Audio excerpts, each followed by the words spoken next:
Hi friends, இன்னைக்கு once more குக்கிங்கில் நம்ம வஞ்சரா மீன் வறுக்க போகிறோம். பாருங்கள், சுத்தமாக மஞ்சள் போட்டு கழுவி வச்சுருக்கேன்.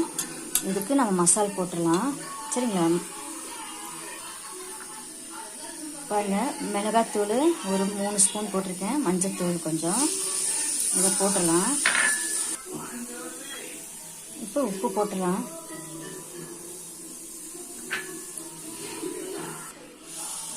இப்போ இஞ்சி பூண்டு விழுது போட்டிருக்கேன், இதை போட்டு நம்ம கலந்துக்கலாம்.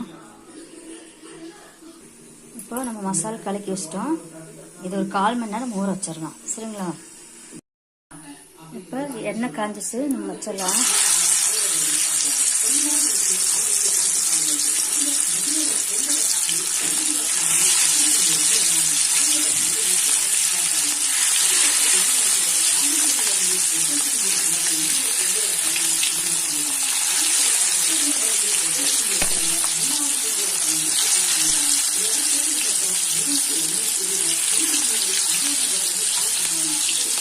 இது வதக்கட்டும்.